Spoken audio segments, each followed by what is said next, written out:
Welcome students with another topic of mathematics, that is factorization of algebraic expressions. आपकी books में ये factorisation के नाम से है, बट फैक्टराइजेशन आपने पहले भी किया हुआ है. इस टॉपिक में हम करेंगे algebraic expressions को फैक्टराइज कैसे करते हैं. तो सबसे पहले हम रिकॉल कर लेते हैं फैक्टराइजेशन होता क्या है. Factorisation is a process of finding two or more numbers whose product is the given number. That is called factorization. क्या मतलब हुआ इसका? वो प्रोसेस जिससे हम दो या दो से ज्यादा ऐसे नंबर ढूंढ सकें जिनको अगर हम मल्टीप्लाई करें तो गिवन नंबर हमारे पास आएगा. That is called factorisation. वो प्रोसेस है उसको हम फैक्टराइजेशन कहते हैं. और जो ये नंबर्स हमें मिलेंगे इन नंबर्स को हम क्या कहते हैं? फैक्टर्स कहते हैं. जैसे अगर हम बात करें, एक नंबर हमारे पास 20 है, उसको हम कैसे लिख सकते हैं? 1 इंटू 20 लिख सकते हैं, 2 इंटू 10 भी लिख सकते हैं, 4 इंटू 5 भी लिख सकते हैं.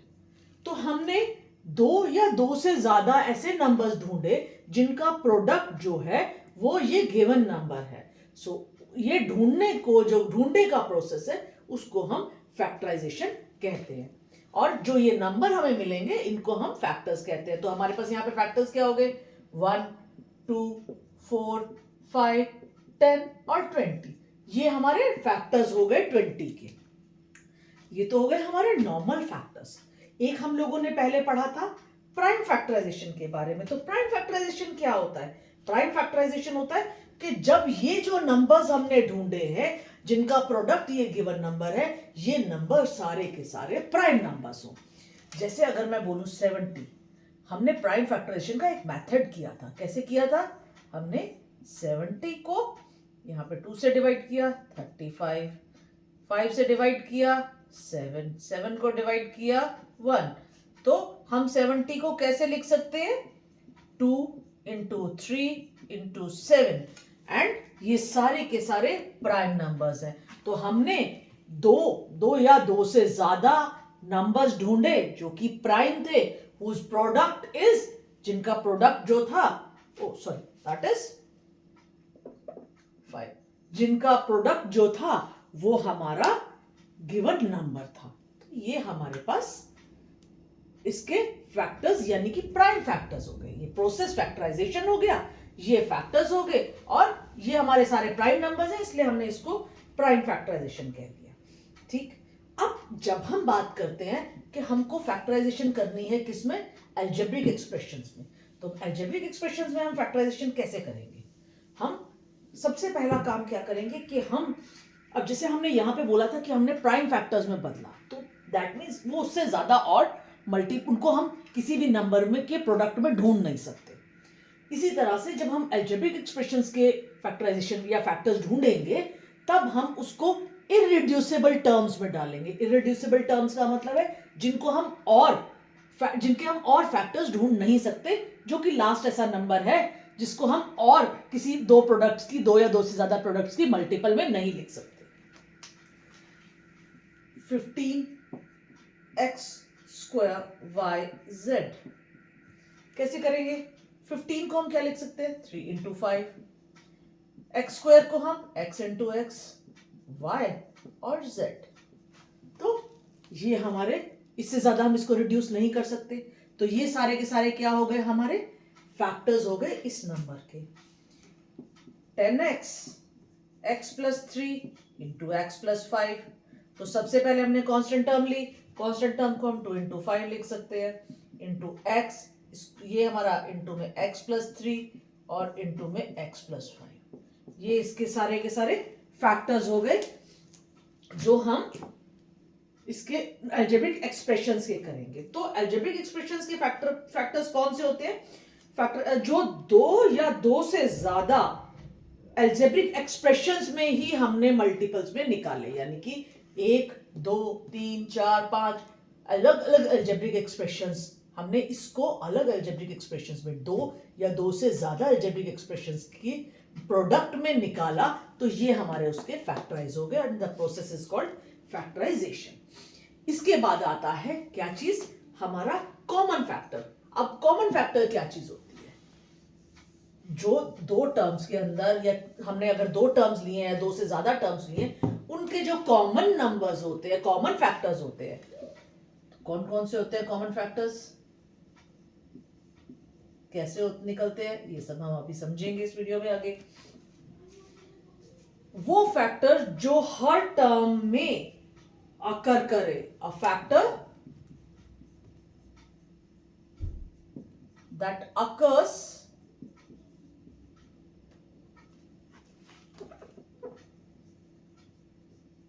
In each term, her term में जो फैक्टर आएगा वो अलजेब्रिक एक्सप्रेशन का कॉमन फैक्टर होगा। जैसे कि अगर हम एक नंबर ले ले 16x² प्लस एक अलजेब्रिक एक्सप्रेशन ले लेते हैं प्लस 4xy, ठीक है। अब इसमें हमने कॉमन फैक्टर फाइंड आउट करना है ताकि हम आगे इसका फैक्टराइजेशन निकाल सके। तो कॉमन फैक्टर निकालने के लिए सबसे पहले हम क्या करेंगे, द फर्स्ट थिंग जो आपको करना चाहिए, जो इस निकालने की एक सबसे अच्छी टिप है, वो ये है कि हमको सबसे पहले दोनों टर्म्स को अलग अलग लिख लेना है। उससे आपके लिए इसको निकालना इजी हो जाएगा और गलती का चांस बहुत कम हो जाएगा। तो सबसे पहले हम क्या करेंगे, हम 16x² को अलग लिख लिया, 4xy को हमने अलग लिख लिया। 16xy को हम कैसे लिख सकते हैं, 2 into 2 into 2 into 2 into x into x into y। और 4xy को हम कैसे लिख सकते हैं, 2 into 2 into x into y। अब जैसे हम पहले देखते थे तो कॉमन क्या है इसमें, ये वाला 2 हमने कॉमन देख लिया, एक ये 2 कॉमन देख लिया, और कोई 2 कॉमन नहीं है, ये x यहां पे भी है, ये x यहां पे भी है, तो कॉमन हो गया दोनों टर्म्स में फैक्टर जो हर टर्म में आए। तो ये इसमें भी है, इसमें भी है, इसमें भी है, इसमें भी है, इसमें भी है, इसमें भी है, और ठीक, दैट मीन्स ये हमारे कॉमन फैक्टर्स हो गए। तो अब सबसे सेकंड आपको क्या करना चाहिए, जब आपको इसको आगे फैक्टराइज करना है, आपने सिंगल सिंगल फैक्टर्स निकाल लिए, इन इररिड्यूसिबल टर्म्स में आपने इसको लिख लिया। इसके बाद हम क्या करेंगे, हम इसको कुछ इस तरह से लिखते हैं।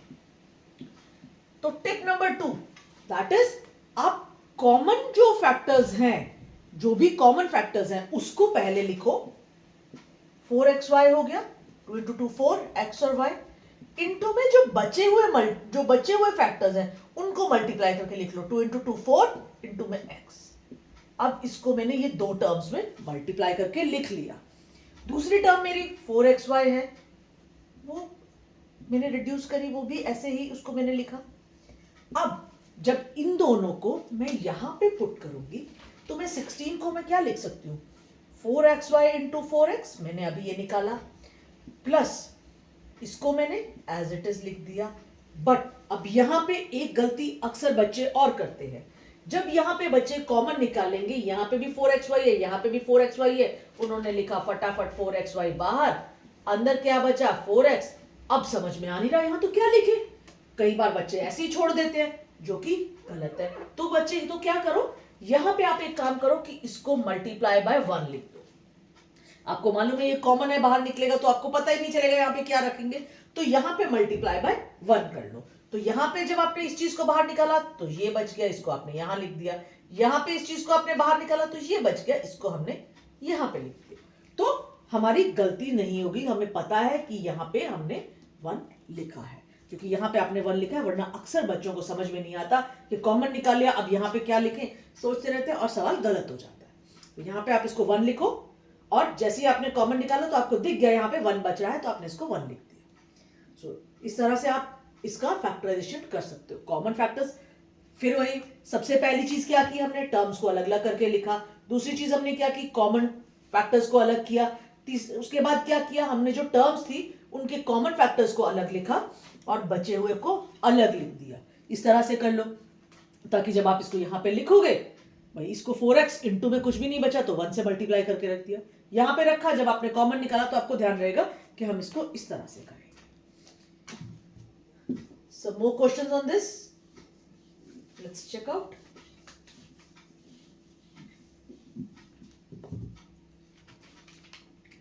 A cube plus 3a plus 4a square plus -12।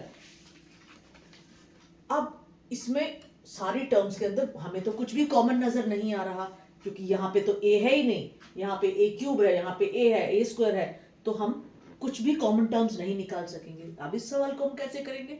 यहाँ पे हम क्या करेंगे, पहले रीअरेंज करेंगे, फिर रीग्रुप करेंगे। ठीक, तो हम पहले ये दो टर्म्स को एक साथ ले आएंगे जहां हम मैक्सिमम कुछ भी कॉमन फाइंड आउट कर सकते हैं। यहां पे हम इसको रीग्रुप कर देंगे, एक ग्रुप ये बना देंगे और एक ग्रुप ये बना देंगे। जब हमने दो का ग्रुप बनाया, उसके बाद हम अब यहां पे हमें नजर आ रहा है कि ए स्क्वायर हमारा कॉमन आ जाएगा। तो ए क्यूब में से अगर आपने ए स्क्वायर कॉमन ले लिया तो क्या आएगा, ए इंटू ए, यानी कि आप इसको ए स्क्वायर इंटू ए लिख सकते हो। ए स्क्वायर आपने कॉमन निकाला तो बचा क्या हमारे पास, ए स्क्वायर में से ए स्क्वायर में से अगर आप ए कॉमन निकाल दोगे तो 1 बच जाएगा, तो यहाँ पे 4 इंटू 1 4 हो जाएगा। यहां से 3 कॉमन निकला, ए प्लस है प्लस 4। ठीक, यहां पे हमारे पास a प्लस 4 दोनों टर्म्स में है। कॉपीड रॉन्ग मत करना, कॉपीड रॉन्ग अक्सर हम लोग कर देते हैं और हमारे सवाल गलत हो जाते हैं। तो यहाँ पे हमारा ये कॉमन निकल गया और अंदर क्या बचा हमारा, a स्क्वायर प्लस 3। ये इसके फैक्टर्स फाइंड आउट कर लिए। ठीक, take one more example of this rearrange and regrouping का एक और एग्जाम्पल देख लीजिए। X square plus x y plus 8x plus 8y। अब यहां पे आप जरा ध्यान से ग्रुपिंग करना। आप सोचोगे यहाँ पे मैं x और 8 कॉमन निकल सकता हूँ, यहाँ पे मैं x कॉमन निकाल सकता हूँ, आप वो भी कर सकते हो। इन दो टर्म्स में y कॉमन निकल सकता है, हम वो भी कर सकते हैं। हम इन दो को एक साथ लिख सकते हैं, एक्स स्क्वायर प्लस 8x, इन दोनों को एक साथ लिख लिया, एक्स वाई प्लस 8y को हमने एक साथ लिख लिया। यहां से हमारे पास ये दो ग्रुप्स बन गए, या इस ग्रुप से हमें x बाहर निकला x प्लस 8, इस ग्रुप से y बाहर निकला x प्लस 8 ही बच गया। यहाँ पे x प्लस 8 दोनों टर्म्स में है, कॉमन लिया, x प्लस वाई अंदर बच गया। अगर आपको कि हमने ऐसे रीग्रुपिंग क्यों करे, हम ऐसे क्यों नहीं करे, तो हम वो भी कर सकते हैं, आप वो भी करके देख सकते हो। वो हम कैसे कर सकते हैं, देखिए भाई, ये आपने ये वाली दो टर्म्स ली, इन दो टर्म्स को अगर आपने लिया रीअरेंज करने के लिए, तो आप क्या करोगे, x कॉमन निकल गया, इसमें से x प्लस वाई बच गया। यहां से आपने 8 कॉमन ले लिया तो भी आपके पास x प्लस वाई बच गया। One and the same thing, x plus 8 और x प्लस वाई आ जाएगा, सेम चीज ही आएगी, यहाँ पे भी कोई फर्क नहीं पड़ेगा। ठीक है, तो ये हमारे को प्रोसेस है जैसे हम किसी भी चीज को फैक्टर्स कर सकते हैं। अब बारी आती है फैक्टराइजेशंस यूजिंग अलजेब्रिक आइडेंटिटीज। अभी तक हमने लास्ट वीडियो में जब पढ़ा था तो हमने अलजेब्रिक आइडेंटिटीज के बारे में पढ़ा था। हमने क्या कहा था, अलजेब्रिक आइडेंटिटीज हमारी मल्टीप्लिकेशन को थोड़ा इजी बना देती है ताकि हम फटाफट से सारी मल्टीप्लिकेशंस कर सकें। अब हम यहाँ पे मल्टीप्लिकेशन से उल्टा करेंगे। भाई हमारे पास, हम अगर आपको याद हो तो हमारी आइडेंटिटी थी a प्लस बी का होल स्क्वायर, उसको हमने बनाया था a square plus 2ab plus b square. अब यहां पे आपको ये अलजेब्रिक एक्सप्रेशन दिया जाएगा और आपको ये आइडेंटिटी का यूज करके उसको फैक्टर्स में चेंज करना है। तो a प्लस बी का होल स्क्वायर बन गया, उसको आप a प्लस बी और a प्लस बी दो बार लिख सकते हो इररिड्यूसिबल फॉर्म में, और ये इसके फैक्टर्स हो जाएंगे। यहां पे हम आइडेंटिटीज को इस तरह से यूज करेंगे। दूसरी आइडेंटिटी हमने कौन सी यूज की थी, a माइनस बी का whole square, a square minus 2ab plus b square. तीसरी आइडेंटिटी हमने क्या यूज की थी, a square minus b square, अगर आप मल्टीप्लाई करते हो उसको a प्लस बी इंटू में a माइनस बी को अगर आप मल्टीप्लाई करते हो तो क्या आता है, a square minus b square. और चौथी आइडेंटिटी हमने यूज की थी अगर हमारा पहला नंबर सेम है और दूसरा नंबर डिफरेंट है। एक्स प्लस ए और एक्स प्लस बी वाली क्या बन रहा था, एक्स स्क्वायर ए प्लस बी इंटू में पहली टर्म और दोनों सेकंड टर्म्स का मल्टीप्लीकेशन। ठीक, ये हमारी चारों आइडेंटिटीज जो हमने लास्ट वीडियो में पढ़ी थी। तो इनका हम यूज कैसे कर सकते हैं? इनका हम यूज ऐसे करेंगे, अगर हमें एक क्वेश्चन दिया गया x square plus 2x plus 1, कैसे पता चलेगा कि कौन सी आइडेंटिटी लगानी है? तो अगर मैं इसको ध्यान से देखूं तो ये मुझे x का परफेक्ट स्क्वायर दिख रहा है और ये मुझे 1 का परफेक्ट स्क्वायर दिख रहा है, यानी कि ये चीज और ये चीज हमारी यहाँ पे पूरी हो रही है। अगर मैं a को इस आइडेंटिटी के अकॉर्डिंग x मानूं और b को 1 मानूं तो ये पूरी हो रही है। क्या यहाँ पे मेरा 2ab बन रहा है? तो 2 इंटू पहली आइडेंटिटी इंटू ना पहला टर्म इंटू में दूसरी टर्म, यानी कि a इंटू में b, तो यही चीज बनेगी। दैट मीन्स मेरा ये x प्लस 1 का होल स्क्वायर बन गया, जिसको हम x plus 1 into x plus 1 लिख सकते हैं। तो इस अलजेब्रिक एक्सप्रेशंस के फैक्टर्स ये हो जाएंगे। इस तरह से हम आइडेंटिटी यूज कर सकते हैं। सेकेंड आइडेंटिटी की बात कर लेते हैं। एक एग्जांपल हम सेकेंड आइडेंटिटी का ले लेते हैं। अगर हमारे पास एक है x square minus 4x plus 4, तो हम कैसे करेंगे? अब अगर मैं ध्यान से देखूं माइनस वाला है, यहाँ पे ये वाली टर्म यूज की जा सकती है, ये वाली आइडेंटिटी हम यूज कर सकते हैं। द सेकेंड आइडेंटिटी कैसे यूज करेंगे हम? ये मुझे x का होल स्क्वायर नजर आ रहा है, परफेक्ट स्क्वायर है, ये मुझे 2 का परफेक्ट स्क्वायर नजर आ रहा है। यहाँ पे मेरा a जो है वो x है, b जो है वो 2 है, तो मेरा 2ab क्या बनना चाहिए? 2ab मेरा क्या बनना चाहिए? 2 इंटू एक्स इंटू में 2, दैट मीन्स 4x, जो कि बन रहा है 2 इंटू में 2 इंटू में x। इसका मतलब ये मेरी आइडेंटिटी ये बन जाएगी और इसको मैं इस तरह से लिख सकती हूँ। ठीक है, इस आइडेंटिटी का यूज हो गया। अब इस अलजेब्रिक एक्सप्रेशन के मैंने फैक्टर्स फाइंड आउट कर दिए। और third identity, let's see, there is a question x square minus 9, x square minus 9, this identity, ये x का परफेक्ट स्क्वायर है और ये 3 का परफेक्ट स्क्वायर है, यानी कि इसको हम ऐसे लिख सकते हैं x प्लस माइनस 3 इंटू में x plus 3 using this identity. इसके इस अलजेब्रिक एक्सप्रेशन के ये फैक्टर्स हो गए। आपने इस तरह से किया। अब नेक्स्ट आइडेंटिटी से फैक्टराइजेशन बहुत इंपॉर्टेंट है और इसको ध्यान से समझना, क्योंकि ये आगे सबसे ज्यादा यूज होने वाला मेथड है जिसमें हमें आइडेंटिटी ये वाली यूज करनी है और इस आइडेंटिटी के यूज करके हम फैक्टर्स निकालेंगे। तो हमें दी होगी कुछ इस तरह की चीज जिसको हमें इस तरह के फैक्टर्स में कन्वर्ट करना है, ये हमें ढूंढना पड़ेगा। दैट मीन्स मुझे कुछ सम ढूंढना पड़ेगा दो नंबर्स का जिनका प्रोडक्ट ये वाला नंबर हो। So this is S for सम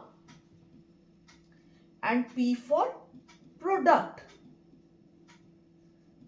तो अगर हमें इस तरह का जब सवाल आता है तो हम पहली चीज तो दिमाग में ये आएगी, हमें पता कैसे चलेगा कि ये आइडेंटिटी लग रही है या ये वाली आइडेंटिटी लग रही है। तो आप जब प्रैक्टिस करोगे तो आपको आइडिया लग जाएगा। ये एक क्वेश्चन है। अब देखो आपको समझ में आता है कि इसमें कौन सी आइडेंटिटी आप लगा पाओगे। तो पहली चीज तो ये है कि आप ये देखो, ये तो मुझे नजर दिख रहा है कि ये एक परफेक्ट स्क्वायर है, बट ये एक परफेक्ट स्क्वायर नहीं है। दैट मीन्स ये वाली टर्म मिसिंग है, तो ये नहीं लग सकता है। अब अगर मैं यहां से देखूं इस आइडेंटिटी को, तो मेरे पास कुछ सम ऐसा नंबर्स का होना चाहिए जो यहां पे आए और उन्हीं नंबर्स को मल्टीप्लाई करोगे तो वो यहां पे आए। जैसे 9x है और 20 है, यानी कि 9 मेरा सम होना चाहिए और 20 हमारा प्रोडक्ट होना चाहिए। इस हिसाब से हमको इसको स्प्लिट करना पड़ेगा, इसलिए इस मेथड को हम मिडल टर्म स्प्लिटिंग मेथड भी बोलते हैं। यहां पे हम स्प्लिटिंग यूज करते हैं, स्प्लिट करते हैं मिडल टर्म को। ये जो मिडल वाली टर्म है इसको हम स्प्लिट करते हैं। तो कौन सा नंबर हो सकता है? 20 को मैं 4 इंटू 5 की प्रोडक्ट में लिख सकती हूँ, एंड 4 प्लस 5 जो है वो 9 भी आएगा। मेरी ये दोनों बातें सॉल्व हो रही हैं कि सम और मेरा 9 आ रहा है और प्रोडक्ट मेरा 20 आ रहा है। तो मैं मिडल टर्म को स्प्लिट करके 4 और 5 में लिख दूंगी। तो 9x को मैं कैसे लिख पाऊंगी? 4x, 4 प्लस 5 x प्लस 20, कुछ ऐसा बन गया। 20 को भी हम लिख सकते हैं 4 इंटू 5, हम इसको मल्टीप्लाई करके लिख देते हैं 4x, x जो है मोनोमियल की प्रोडक्ट हमने देखी है बाइनोमियल के साथ। इस टर्म को पहले इस टर्म से मल्टीप्लाई करो, फिर इसको इससे मल्टीप्लाई करो, प्लस 5x प्लस 20। अब वही पेयरिंग और रीग्रुपिंग, रीग्रुप किया हमने, यहाँ पे x हमारा कॉमन आया, अंदर x प्लस 4 बचा ब्रैकेट में, यहाँ पे 5 ब्रैकेट से बाहर आया और ब्रैकेट के अंदर बचा x प्लस 4। दोनों टर्म्स हैं, दोनों टर्म्स में x प्लस 4 कॉमन आ रहा है। बी केयरफुल दैट टर्म्स कौन सी होती हैं जिनको प्लस या माइनस का साइन सेपरेट करता है। मेरी पुरानी वीडियो मैंने समझाया था, अगर आपको याद नहीं हो तो आप जाके मेरी पुरानी वीडियो देख सकते हो। तो ये टर्म के अंदर भी ये है और इस टर्म में भी x प्लस 4 है। x प्लस 4 कॉमन निकल गया, क्या बचा? x, और यहां पे क्या बचा? प्लस का 5। तो ये हमारा इसके फैक्टर्स हो जाएंगे। एक और देखते हैं। इन क्वेश्चंस की जितनी प्रैक्टिस करोगे आपको उतना जल्दी समझ में आएंगे कि आपको मिडिल टर्म स्प्लिट किससे करना है। q का स्क्वायर माइनस 10q प्लस 21। अब आप कहोगे यहां माइनस आ रहा है तो ये वाली भी लग सकती है आइडेंटिटी। तो भाई वही बात लास्ट टर्म हमने देखी, लास्ट टर्म जो है वो परफेक्ट स्क्वायर नहीं है, दैट मींस ये चीज नहीं आ रही है हमारे पास, तो हम इसको ट्राई करते हैं। अब इस केस में मेरे पास यहाँ पे माइनस का साइन आ रहा है, तो कैसे करेंगे जी भाई? अब हमको सम चाहिए माइनस का 10 और प्रोडक्ट क्या चाहिए? प्रोडक्ट हमें चाहिए प्लस का 21। सोचो आप लोग, लगाओ दिमाग, कौन से ऐसे नंबर्स हो सकते हैं जिनका सम तो माइनस 10 आए और प्रोडक्ट जो है वो प्लस का 21 आए? सोचो। देखो, अगर मैं बात करूं मुझे पता है कि 21 जो है वो 7 इंटू में 3 हो सकता है, लेकिन 7 प्लस 3 जो है वो मेरे पास प्लस का 10 आएगा, मुझे तो माइनस का 10 चाहिए। तो अगर मैं थोड़ा सा अपना दिमाग वापस इंटीजर्स में घुमाऊं तो -7 और -3 को अगर मैं ऐड करूं तो मेरे पास माइनस का 10 आएगा, और -7 को जब -3 से मैं मल्टीप्लाई करूंगी तो प्लस का 21 आएगा। तो मुझे जो नंबर्स चाहिए वो ये दो हैं, माइनस का 7 और माइनस का 3। ये दो नंबर्स से हम इस टर्म को स्प्लिट करेंगे। कैसे? यहां पे हम करेंगे q square minus 7q minus 3q plus 21। क्या हो जाएगा? q कॉमन आ गया, q माइनस 7, यहां से -3 कॉमन आया, तो हमने क्या किया था? -7 इंटू -3 प्लस का 21 बनाया था, -3 आपने बाहर निकाल दिया, तो बचना क्या चाहिए? माइनस का 7। ध्यान रखना इस बात को कि जो बचेगा वो माइनस का 7 ही बचेगा। यहाँ पे -3 इंटू में q -7 आ गया। अब आप कहोगे क्यों जी, आपने हमेशा ये वाला नंबर पहले क्यों लिखते हो, दूसरा नंबर पहले क्यों नहीं लिखते हो? तो अगर मैं दूसरा नंबर भी पहले लिखूंगी तो भी आंसर यही आएगा। अगर आप कहोगे क्यों हम तो पहले 3 लिखना चाहते हैं, भाई हमारी मर्जी, आपकी मर्जी, आप लिखो -3q -7q प्लस 21 लिखा, तब भी बात वही, q कॉमन आया, q -3, यहां से -7 कॉमन लिया, q -3 दोनों टर्म्स में कॉमन है, अंदर क्या है ब्रैकेट में q -7, द सेम थिंग, कोई फर्क नहीं पड़ता दोनों में। ठीक, सो this is the method of middle term splitting method. Middle term split करते हैं, इससे हम फैक्टराइजेशन करते हैं। ठीक है, इसके बाद आती है आपकी डिवीजन। अब आपने मल्टीप्लिकेशन पिछली वीडियो में देखी थी, अलजेब्रिक आइडेंटिटीज यूज की थी हमने इजी करने के लिए। यहाँ पे हमने अलजेब्रिक आइडेंटिटीज यूज की फैक्टर्स फाइंड आउट करने के लिए। हमने फैक्टर्स कर लिए, हमने मल्टीप्लिकेशन कर ली, एडिशन कर ली, सब्ट्रैक्शन कर ली। तो अब क्या रह गया हमारे पास? हमारे पास रह गया डिवीजन। अब डिवीजन में हम क्या करेंगे? डिवीजन में हम या तो मोनोमियल को एक बार ट्राई करेंगे, मोनोमियल से करना सीखेंगे पहले, फिर हम पॉलिनोमियल को कोई भी उससे मोनोमियल से या किसी और पॉलिनोमियल से या हम डिवाइड करना देखेंगे। तो पहले हम मोनोमियल को मोनोमियल से डिवाइड करना देखते हैं।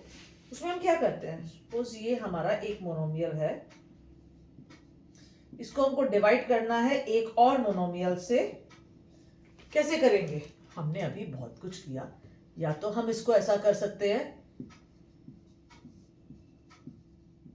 बहुत आसान, आप इसको अनरिड्यूसिबल प्रोडक्ट फॉर्म में लिखो, इरिड्यूसिबल प्रोडक्ट फॉर्म में लिखो। 3 इंटू 4 इंटू में x x x 3 बार x हो गया, y into y y square का, ठीक, और 3 इंटू में x इंटू में x इंटू में y।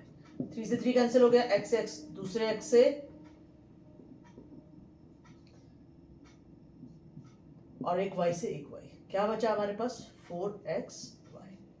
आप इस तरह से इसको डिवाइड कर सकते हो। किसी भी मोनोमियल को दूसरे मोनोमियल से आप इस तरह से डिवीजन कर सकते हो। अब अगर मुझे एक पॉलिनोमियल को एक मोनोमियल से डिवाइड करना है तो हम कैसे करेंगे? एक बड़ा सा ले लेते हैं हम polynomial, xy³ plus x² y³ minus xy4 plus xy। इसको हमें डिवाइड करना है xy से, ठीक है। अब यहाँ पे हम इसको दो तरीके से सॉल्व करेंगे। पहला तरीका ये है कि हमने पॉलिनोमियल को लिखा न्यूमरेटर डिनोमिनेटर फॉर्म में। अब यहां आती है एक बात कि जो बच्चे अक्सर गलती कर जाते हैं। यहाँ पे बच्चे अक्सर क्या गलती कर जाते हैं कि वो सीधा इसको इससे काटा और हमने आंसर निकाल दिया। भाई ये हमको नहीं करना है, ये गलत बात है, ऐसे नहीं होता है, क्योंकि ये डिनोमिनेटर सिर्फ इसके नीचे नहीं है, ये इन सब इस पूरी टर्म का, इस पूरे अलजेब्रिक एक्सप्रेशन का डिनोमिनेटर है। तो आप इसको डायरेक्टली ऐसे नहीं काट सकते हो, ये बिल्कुल गलत है। तो आप क्या करोगे? क्योंकि मैंने कहा कि ये हर चीज के नीचे है, तो एक तरीका तो ये है कि मैं इसको हर चीज के डिनोमिनेटर में अलग अलग से लिख लेती हूं।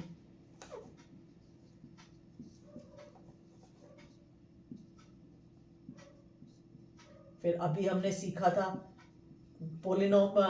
मोनोमियल को मोनोमियल से मल्टीप्लाई डिवाइड करना, हमने भी सीखा था। क्या आ जाएगा? x² y² प्लस xy²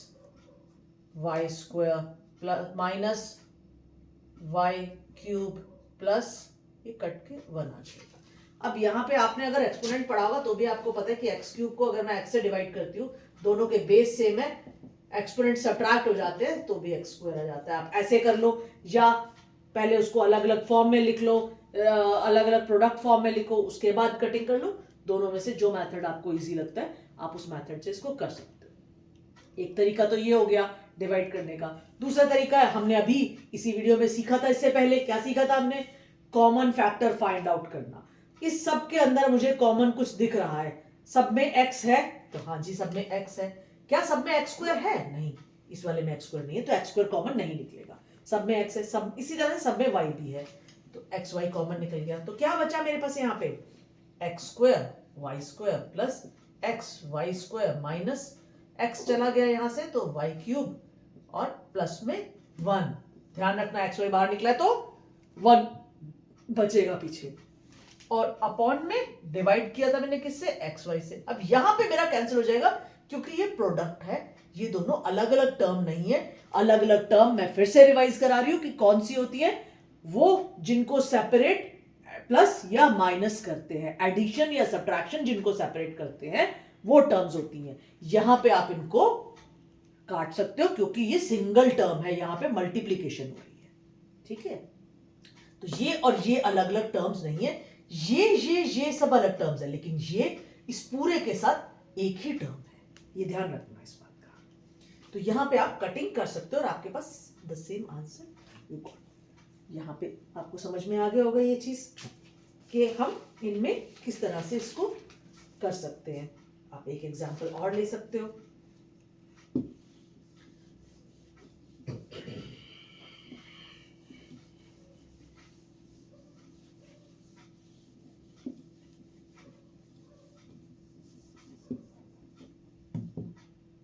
अब हमने मोनोमियल से डिवीजन देख ली। अब हम बात करते हैं पोलिनोमियल को। पोलिनोमियल से अगर मुझे डिवाइड करना है, किसी भी पोलिनोमियल को अगर मुझे पोलिनोमियल से ही डिवाइड करना है तो मैं क्या करूं, हम क्या करेंगे?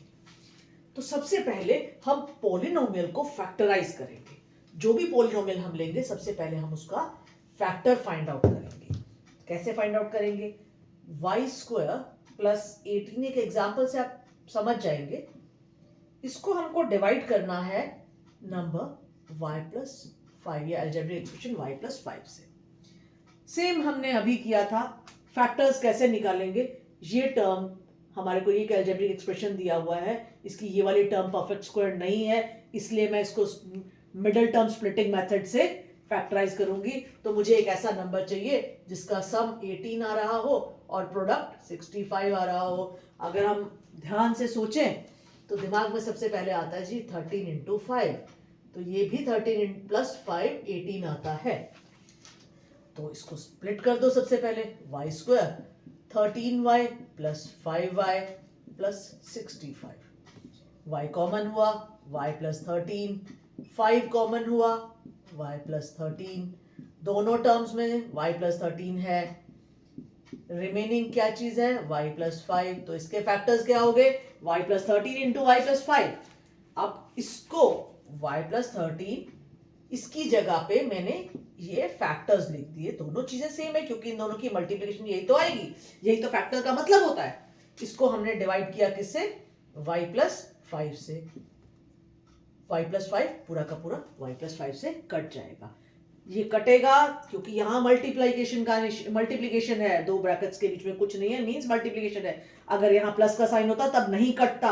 अगर ये कुछ इस तरह से होता, अगर ये कुछ इस तरह से होता तो आप इसको डायरेक्ट नहीं काट सकते हो, ये गलत है क्योंकि ये दो अलग अलग टर्म्स हैं, ये इसके नीचे भी है, ये इसके नीचे भी है।